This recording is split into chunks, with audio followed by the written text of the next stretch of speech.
दर्शकों, अब आपको पवित्र कुरान शरीफ का एक ऐसा भेद बताते हैं जिसे जानकर आप हैरान रहे। पवित्र कुरान शरीफ में 2 आयत ऐसी हैं जिनके बारे में सभी अनुवादक स्वयं कहते हैं कि इन 2 आयतों का अर्थ स्वयं खुदा ही जानता है। वो 2 आयत कौन सी हैं? आइए दिखाते हैं। दर्शकों, ये है पवित्र कुरान शरीफ की सूरह अश सूरा 42 की आयत नंबर 1 और 2, जिसमें आप देख रहे हैं कि जिसमें एन सीन काफ अक्षरों का अर्थ नहीं किया गया है।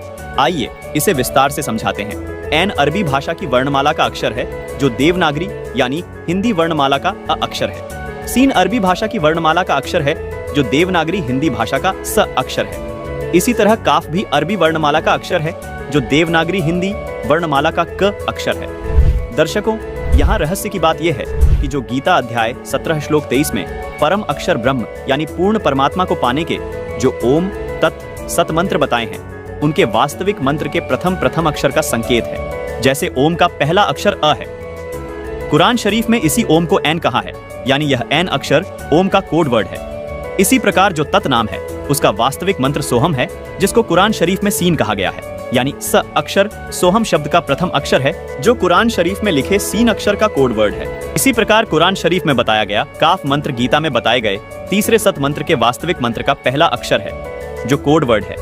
इसका खुलासा यहाँ नहीं किया जा सकता, ये केवल संत रामपाल जी महाराज ही बताएंगे। दर्शकों, यदि आपको मोक्ष कराना है तो धर्म व पंथ की सीमाओं से ऊपर उठकर एक होना पड़ेगा। इस 3 नाम के मंत्र का जाप करना होगा। सूरत फुरकान 25 आयत 59 में कहा है कि जिस परमात्मा ने 6 दिन में सृष्टि की रचना की और 7वें दिन तख्त पर जा विराजा, वह स्वयं कबीर परमात्मा है। उसकी खबर किसी बाखबर यानी कि तत्वदर्शी संत से पूछो। दर्शकों, मजे की बात यह है कि गीता जी में भी अध्याय 4 श्लोक 34 में तत्वदर्शी संत के पास जाने को कहा है। दर्शकों, ये 3 सांकेतिक नाम जो गीता, वेद व कुरान शरीफ में बताए गए हैं, ये मंत्र संत रामपाल जी महाराज सन 1997 से अपने शिष्यों को दीक्षा में दे रहे हैं।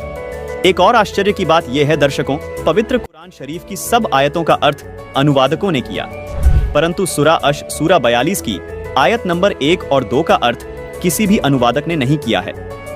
इससे भी स्पष्ट हो जाता है कि पूरा मुस्लिम समाज इस मूल मंत्र के रहस्य को नहीं जानता जो पूर्ण कल्याणकारक है, जिसको खुदा कबीर ने संत गरीबदास को बताया तथा फिर संत रामपाल जी तक पहुंचाया है। दर्शकों, सबसे बड़ी हैरानी की बात यह है कि आज तक सूरा अश सूरा 42 की इन आयतों का अनुवाद किसी भी अनुवादकर्ता ने नहीं किया है, लेकिन संत रामपाल जी महाराज जी द्वारा लिखी पुस्तक मुसलमान नहीं समझे ज्ञान कुरान में इन आयतों व मंत्रों एन सीन काफ को पेज नंबर 12 पर पूरे विस्तार से समझाया है। हमारी सभी मुसलमान भाइयों से अपील है कि कृपया संत रामपाल जी महाराज द्वारा लिखी ये पुस्तक मुसलमान नहीं समझे ज्ञान कुरान अवश्य पढ़ें व अपना जीवन धन्य बनाएं।